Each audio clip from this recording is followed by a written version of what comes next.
Good morning, everyone. This is Miss S. Kripalakshmi, Assistant Professor, Department of Corporate Secretaryship from KCS Kasinadar College of Arts and Science.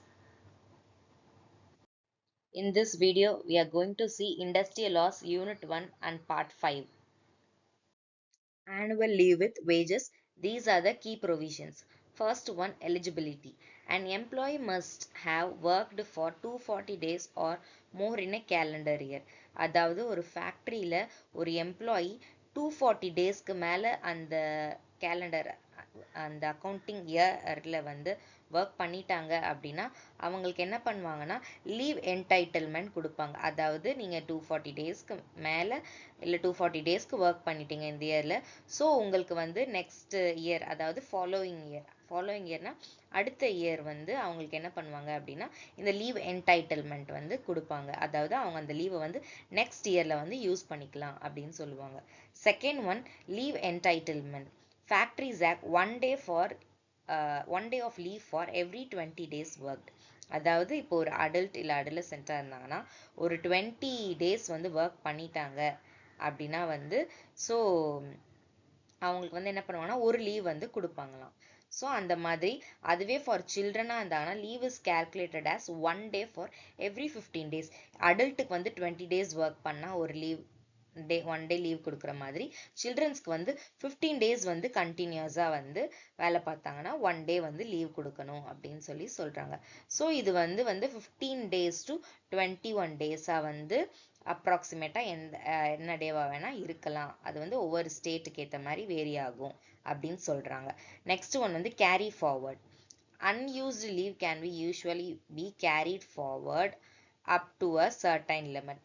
So இப்போ இந்த year நான் வந்து work பண்ணியிருக்கேன், என்னோட லீவை வந்து இந்த year நான் எடுக்கலை சரியா அப்படின்னா என்ன பண்ணலான்னா என்னோட லீவ் வந்து கேரிட் ஃபார்வர்ட் எப்போனா வந்து டு த ஃபாலோயிங் இயர், அடுத்த இயரில் என்னோட லீவ் வந்து கேரி ஃபார்வர்ட் ஆகும் அப்படின்னு சொல்கிறாங்க. ஆனால் அதுக்குமே வந்து ஒரு குறிப்பிட்ட லிமிட்டான டேஸ் தான் சொல்கிறாங்க.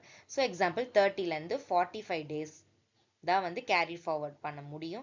அது வந்து அந்த டேஸ் எப்படி கால்குலேட் பண்ணுவாங்கன்னா based on the state rules, அந்தந்த ஸ்டேட்க்கு ஏற்ற மாதிரி ரூல்ஸ் இருக்கும் அப்படின்னு சொல்கிறாங்க. Next encashment.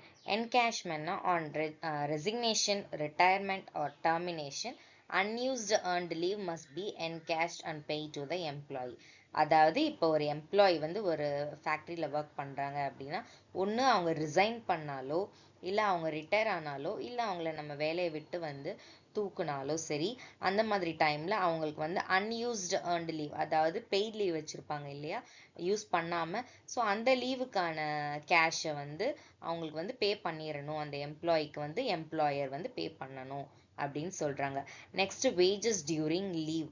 wages during leave அப்படின்னா என்னன்னா வந்து the wages paid during annual leave should be equal to the daily average of the total full time earning excluding overtime அப்படின்னு சொல்கிறாங்க. அதாவது இப்போ நம்மளுக்கு வந்து ஆனுவல் லீவ் இருக்கும் இல்லையா, அதாவது என்னன்னா இப்போ நான் வந்து இந்த இயர் வந்து எனக்கு இத்தனை லீவ் இருக்குது, பட் நான் அதை வந்து எடுக்கலை அப்படின்னா இப்போ நான் ஒரு 10 டேஸ் எனக்கு இந்த இயர் லீவ் இருக்குது, பட் நான் அதுக்கு வந்து 5 டேஸ் மட்டும்தான் லீவ் எடுத்திருக்கேன், மிச்சம் 5 டேஸ் எடுக்கலை அப்படின்னா அந்த 5 டேஸ்க்கான சேலரி, அதாவது வேஜஸை வந்து கொடுத்துடணும் அப்படின்னு சொல்கிறாங்க. அது எப்படி அப்படி கேல்குலேட் பண்ணுவாங்க அப்படின்னா இப்போ நான் இன்னைக்கு எனக்கு 500 ருபீஸ் என்னோட வேஜஸ்னால் அந்த 500 ருபீஸ் அவங்க கொடுத்துடணும். ஸோ 500 இன்ட்டு 5 டேஸ்க்கு வந்து எவ்வளவோ அதை கேல்குலேட் பண்ணி கொடுத்துடணும்.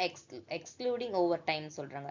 இந்த ஓவர் டைம் அலோவன்சஸ் இதெல்லாம் ஆட் பண்ணாமல் வெறும் பர் டேவோட வேஜஸை வந்து கேல்குலேட் பண்ணி கொடுத்துடணும் அந்த எம்ப்ளாய்க்கு எம்ப்ளாயர் அப்படின்னு சொல்கிறாங்க.